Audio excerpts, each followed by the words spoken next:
In Luke chapter 17, ಲೂಕ 17ರಲ್ಲಿ we read about 10 lepers whom Jesus cleansed. ಇಲ್ಲಿ 10 ಕುಷ್ಠರೋಗಿಗಳನ್ನು ಯೇಸು ಸ್ವಾಮಿ ಗುಣಪಡಿಸ್ತಾರೆ. They were all lepers. ಅವರೆಲ್ಲ ಕುಷ್ಠರೋಗಿಗಳು. Luke chapter 10. ಲೂಕ 10. And they all stood at a distance, verse 12, and said to Jesus 13, have mercy on us. ಅವರೆಲ್ಲ ಕುಳಿತು ನಮ್ಮ ಮೇಲೆ ಕರುಣೆ ತೋರಿಸು ಅಂತ ಹೇಳಿದರು. Verse 12 and 13. 12:13ರಲ್ಲಿ. Luke chapter 17. 17:12ರಲ್ಲಿ ನಾವು ನೋಡ್ತೀವಿ ಅದನ್ನು.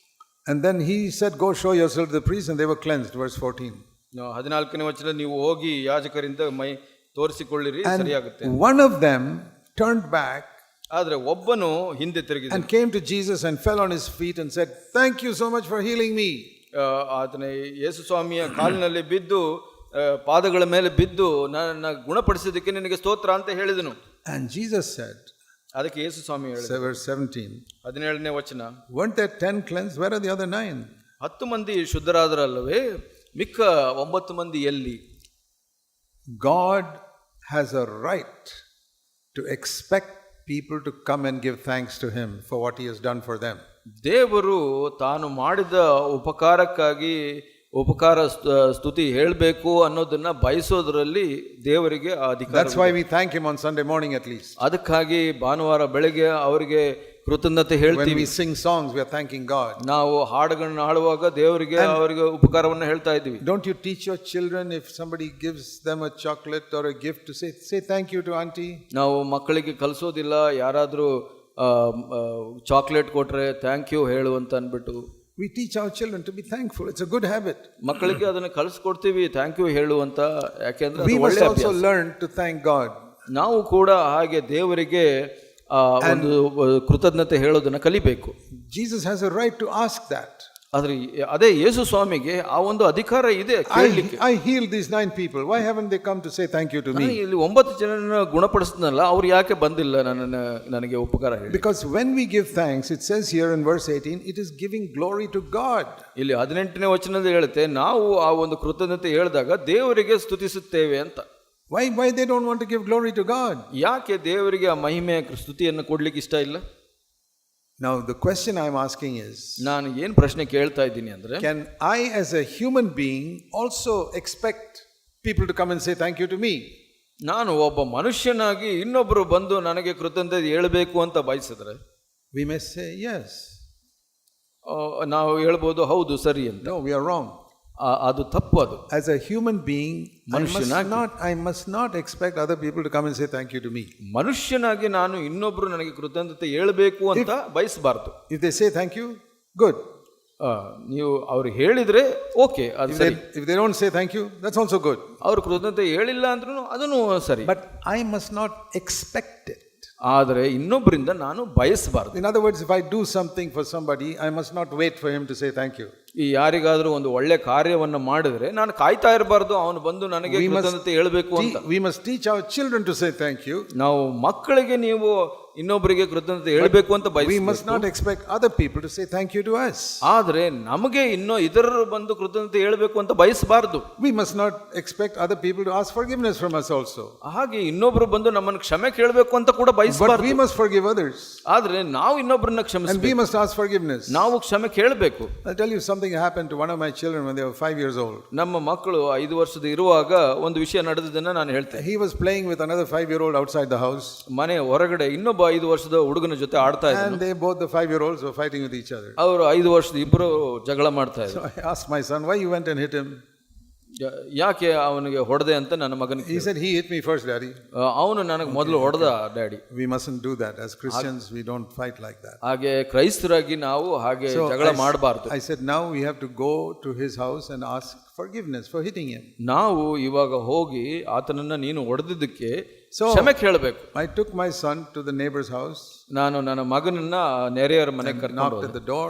ಮನೆ ಬಾಗಿಲು ತಟ್ಟಿದೆ. I told the man, see, my son wants to say something to your little boy. So ನೀನು ಚಿಕ್ಕ ಮಗನಿಗೆ, ನನ್ನ ಮಗನು ಏನೋ ಹೇಳಬೇಕು ಅಂತ. Both the same age, 5 years old. ಇಬ್ಬರು 5 ವರ್ಷದ ಮಕ್ಕಳು. So my son said, I'm sorry for hitting you. ನನ್ನ ಮಗ ಹೇಳ್ದ, ಕ್ಷಮಿಸು ನನ್ನನ್ನು ಹೊಡೆದಕ್ಕೆ ಅಂತ. The other boy didn't say anything. ಇನ್ನೊಬ್ಬ ಹುಡುಗ ಏನು ಹೇಳಲಿಲ್ಲ. So I left, came back. ಅಲ್ಲಿ ಬಿಟ್ಟು ನಾನು ಮನೆಗೆ ಬಂದೆ. My son says, he never asked forgiveness from me. ನನ್ನ ಮಗ ಕೇಳ್ದ, ಅವನು ಕ್ಷಮೆ ಕೇಳಲಿಲ್ವಲ್ಲ ನನ್ನ ಹತ್ರ. I said, don't worry about that. ಅದರ ಬಗ್ಗೆ ನೀನು ಚಿಂತಿಸಬೇಡ. We are Christians. ನಾವು ಕ್ರೈಸ್ತರು. We ask forgiveness. ನಾವು ಕ್ಷಮೆ ಕೇಳ್ತೀವಿ. Other people, whether they ask or don't ask, it's not our business. ಇನ್ನು ಇತರರು ನಮ್ಮ ಹತ್ರ ಕೇಳ್ತಾರೋ ಇಲ್ವೋ ಅದು ನಮ್ಮ ವ್ಯವಹಾರವಲ್ಲ. So today I know where my son is. He's following the Lord. ಇವತ್ತು ನನ್ನ ಮಗ ಎಲ್ಲಿದ್ದಾನೆ, ಅದಕ್ಕೆ ಕರ್ತನನ್ನ ಹಿಂಬಾಲಿಸ್ತಾ ಇದ್ದಾನೆ. I don't know where that other boy is. ಆದ್ರೆ ಇನ್ನೊಬ್ಬ ಹುಡುಗ ಏನಾದ ನನಗೆ ಗೊತ್ತು. But if he grew up like that, I'm sure he's out in the world. ಆ ಥರ ಅವನು ಬೆಳೆದಿದ್ರೆ ಅವನು ನಿಜವಾಗ್ಲೂ ಲೋಕದಲ್ಲೇ ಹೋಗ್ಬಿಟ್ಟಿರ್ತಾನೆ. The values that you teach your children when they are 5, 6, 7 years old, those are the values they'll have when they grow up. ನಿಮ್ಮ ಮಕ್ಕಳಿಗೆ ಅವರು 5, 6 ವರ್ಷ ಇರುವಾಗ ಏನು ಮೌಲ್ಯಗಳನ್ನು ಕಲಿಸ್ತಿರೋ ಅದೇ ಮೌಲ್ಯಗಳನ್ನು ಅವರು ದೊಡ್ಡವರಾಗಿದ್ದಾಗ ಹಿಂಬಾಲಿಸ್ತಾರೆ. We must say thank you to others, but we must not expect them to say thank you to us. ನಾವು ಇತರರಿಗೆ ಕೃತಜ್ಞತೆ ಹೇಳಬೇಕು, ಆದ್ರೆ ಇತರರಿಂದ ನಾವು ಕೃತಜ್ಞತೆ ಬಯಸಬಾರದು. This is a bad habit that we have in India, that we are very reluctant to say thank you. ನಮಗೆ ಈ ಭಾರತ ಸಮಾಜದಲ್ಲಿ ಇರುವಂತ ಒಂದು ಕೆಟ್ಟ ಒಂದು ಮನೋಭಾವ ಏನಂದ್ರೆ ಇನ್ನೊಬ್ಬರಿಗೆ ಕೃತಜ್ಞತೆ ಹೇಳೋ ಅಭ್ಯಾಸ ಇರೋದಿಲ್ಲ. But we must develop that habit. ಆದರೆ ಆ ಒಂದು ಅಭ್ಯಾಸವನ್ನ ಮಾಡ್ಕೊಳ್ಳಿ. I'll tell you how God taught me a lesson. ನನಗೆ ಒಂದು ಪಾಠವನ್ನು ದೇವರು ಕಲಿಸಿದ್ರು, ಅದರ ಬಗ್ಗೆ ಹೇಳ್ತೀನಿ. Because it was a lesson that God taught me very deeply many years ago. ಬಹಳ ವರ್ಷದ ಮೊದಲು ಬಹಳ ದೀರ್ಘವಾಗಿ ದೇವರು ನನಗೆ ಕಲಿಸಿಕೊಟ್ರು. And I have never forgotten it. ನಾನು ಅದನ್ನು ಯಾವತ್ತೂ ಮರ್ತಿಲ್ಲ. So I repeat it many times. ನಾನು ಮತ್ತೆ ಬಹಳ ಹೇಳಿದ್ದೀನಿ.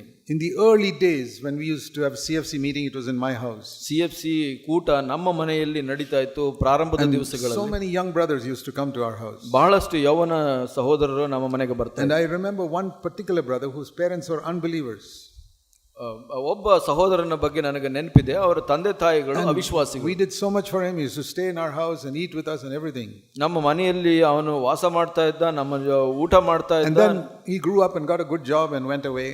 ಅವನಿಗೆ ಬೆಳೆದು ಒಳ್ಳೆ ಕೆಲಸ ಸಿಕ್ತು, ಅವನು ಹೋಗ್ಬಿಟ್ಟ. Many years I never heard anything from him. ಬಹಳ ವರ್ಷಗಳು ಆತನ ಬಗ್ಗೆ ನಾನು ಕೇಳಿರಲಿಲ್ಲ. And I was thinking in my heart, ನನ್ನ ಮನಸ್ಸಿನಲ್ಲಿ ನಾನು ಯೋಚನೆ ಮಾಡ್ತಾ ಇದ್ದೆ, what an ungrateful person. After so much we did for him for so many years, he doesn't even write to us saying thank you for what we did. ನಾವು ಇಷ್ಟು ವರ್ಷಗಳ ಕಾಲ ಅವನಿಗೆ ಎಷ್ಟು ಮಾಡಿದ್ರು ನಮಗೆ ಒಂದು ಪತ್ರ ಕೂಡ ಬರೆಯೋದಿಲ್ಲ, ಅವನು ನಮ್ಮನ್ನು ಕೃತಜ್ಞತೆ ತಿಳಿಸಿ. Like Jesus said here, where are these 9 people coming to say thank you? ಇಲ್ಲಿ ಯೇಸು ಸ್ವಾಮಿ ಕೇಳಿದ ಹಾಗೆ ಇಲ್ಲಿ ಇನ್ನು 9 ಜನ ಎಲ್ಲಿದ್ದಾರೆ ಅಂತ. And that day the Lord taught me, ಅವತ್ತು ನನಗೆ ದೇವರು ಕಲಿಸ್ಕೊಟ್ರು, I have no right to expect that because I am not God. ನನಗೆ ಆ ಹಕ್ಕು ಇಲ್ಲ, ನಾನು ದೇವರಲ್ಲ, ಅದರಿಂದ ಇನ್ನೊಬ್ಬರಿಂದ ಕೃತಜ್ಞತೆಯನ್ನ ಬಯಸಬಾರದು. They have to give glory to God, not say thank you to me.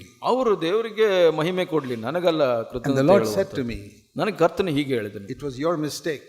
ನಿನ್ನ ತಪ್ಪದು. I said, Lord, what mistake did I do? I helped him so much. ನಾನು ತಪ್ಪು ಏನು ಮಾಡಿದೆ, ಅವನಿಗೆ ಎಷ್ಟು ಸಹಾಯ ಮಾಡಿದೆ ನಾನು. The Lord said, your mistake was you were expecting him to come and say thank you. ನಿನ್ನ ತಪ್ಪು ಏನು ಅಂದ್ರೆ ಅವನು ನಿನ್ನ ಬಳಿ ಬಂದು ಕೃತಜ್ಞತೆ ಹೇಳಬೇಕು ಅಂತ ಬಯಸ್ತಾ ಇದೀಯ. I said, Lord, is that a mistake? ಅದು ತಪ್ಪಾದ ಕರ್ತನೆ? Yes. ಹೌದು. Because the Lord said, ಅದಕ್ಕಾಗಿ ಕರ್ತನೆ ಹೇಳಿದನು. You remember that verse in Matthew 25? ಮತ್ತಾಯ 25ರಲ್ಲಿ ಆ ವಚನ ನೆನಪಿದೆಯಾ ನಿಮಗೆ? The Lord said here, ಇಲ್ಲಿ ಕರ್ತನು ಹೀಗೆ ಹೇಳುತ್ತಾನೆ in verse 40ನೇ ವಚನದಲ್ಲಿ ಹೀಗೆ ಹೇಳುತ್ತೆ, whatever you did to one of these brothers of mine, you did it to me. ಈ ನನ್ನ ಸಹೋದರರಲ್ಲಿ ಕೇವಲ ಅಲ್ಪನಾದವನಿಗೆ ನೀನು ಏನೇನು ಮಾಡಿದೆಯೋ ಅದನ್ನು ನನಗೂ ಮಾಡಿದ ಹಾಗಾಯಿತು. So the Lord said, whenever you help a least brother, ಕರ್ತನು ಹೀಗೆ ಹೇಳಿದನು, ಯಾರ ಅಲ್ಪನಾದ ಸಹೋದರನಿಗೆ ನೀನು ಏನು you are doing it to me.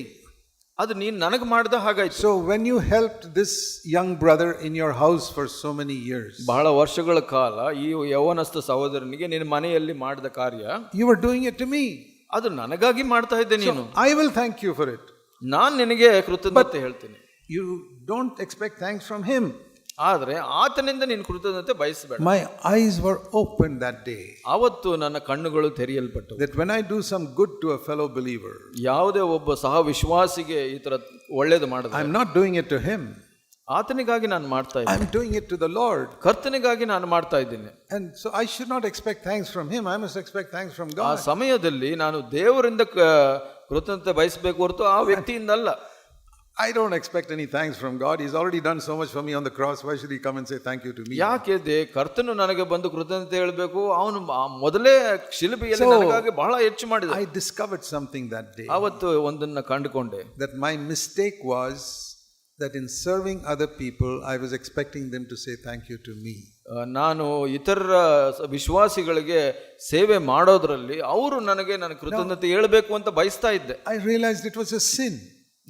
ನನಗೆ ಅವತ್ತು ಅರಿವಾಯಿತು ಅದು ಪಾಪ ಅಂತ. Many Christians don't realize that it is a sin to expect people to say thank you to them. ಬಹಳಷ್ಟು ವಿಶ್ವಾಸಿಗಳಿಗೆ ಅದು ಅರಿವಾಗೋದಿಲ್ಲ, ಇನ್ನೊಬ್ಬರು ಬಂದು ನನಗೆ ಕೃತಜ್ಞತೆ ಹೇಳೋದು ಪಾಪ ಅಂತ. Because they don't realize I've not done it to him, I've done it to the Lord. ಅಲ್ಲಿ ಏನು ಅವ್ರಿಗೆ ಅರಿವಾಗೋದಿಲ್ಲ ಅಂದ್ರೆ, ಏನೇ ನಾವು ಒಳ್ಳೆಯದನ್ನು ಉಪಕಾರ ಮಾಡಿದ್ರು ಆ ವ್ಯಕ್ತಿಗೆ ಮಾಡ್ತಾ ಇಲ್ಲ, ಕರ್ತನಿಗೆ ಮಾಡ್ತಾ ಇದ್ದೀವಿ. He said, even if you did it to the least of these brothers, you have done it to me. ಇಲ್ಲಿ ದೇವರ ವಾಕ್ಯ ಹೇಳುತ್ತೆ, ಯಾರ ಅಲ್ಪನಾದ ಸಹೋದರನಿಗೆ ನೀನು ಮಾಡಿದ್ರು ಅದು ನನಗಾಗಿ ಮಾಡಿದೆ ಅಂತ. That is just one example. ಅದು ಒಂದೇ ಒಂದು ಉದಾಹರಣೆ. How the Lord has shown so many things in my life which most Christians don't even think is sin. ಬಹಳಷ್ಟು ವಿಶ್ವಾಸಿಗಳು ಮಾಡುವಂತದ್ದು ಎಷ್ಟೋ ನೋಡಿದ್ದೀನಿ, ಅವರಿಗೆ ಅದು ಪಾಪ ಅಂತ ಕೂಡ ಅರಿವಾಗೋದಿಲ್ಲ. I am sure you also made this mistake which I told you just now. ನಾನು ಇವಾಗ ಹೇಳಿದ ಕಾರ್ಯ ನೀವು ಕೂಡ ನಿಮಗೂ ಕೂಡ ಬಯಸಿರಬಹುದು, ಮಾಡಿರಬಹುದು. Expect other people to be grateful to you for all that you have done for them. ನೀವು ಮಾಡಿದ ಎಲ್ಲ ಉಪಕಾರಕ್ಕಾಗಿ ಇತರರು ನಿಮಗೆ ಕೃತಜ್ಞತೆ ಹೇಳುವಾಗೆ ಬಯಸೋದನ್ನ. Haven't you said something like this sometimes? ನೀವು ಹೀಗೆ ಹೇಳಿಲ್ವಾ ಯಾವಾಗಾದ್ರೂ? I did so much for that person and look at the way he's treating me now. ನಾನು ಎಷ್ಟು ಒಳ್ಳೆಯ ಕಾರ್ಯಗಳನ್ನು ಮಾಡಿದೆ, ಆದರೆ ಇವತ್ತು ಹೇಗೆ ನಡ್ಕೊಳ್ತಾ ಇದ್ದಾನೆ ನನ್ನ ಜೊತೆ ಅಂತ. Why did you do it? ಯಾಕೆ ನೀವು ಮಾಡಿದ್ರಿ? Did you do it to him or did you do it as unto the Lord? ನೀವು ಕರ್ತನಿಗಾಗಿ ಮಾಡಿದ್ರ ಇಲ್ಲ ಆತ ವ್ಯಕ್ತಿಗಾಗಿ? If you did it as unto the Lord, expect the Lord to come and say thank you. ನೀವು ಕರ್ತನಿಗಾಗಿ ನೀವು ಮಾಡಿದ್ರೆ ಕರ್ತನಿಂದ ನೀವು ಕೃತಜ್ಞತೆಯನ್ನು ಬಯಸಿ. Do you want Jesus to bow down and say thank you to you? ನಿಮಗೆ ಯೇಸು ಸ್ವಾಮಿ ತಲೆಬಾಗಿ No.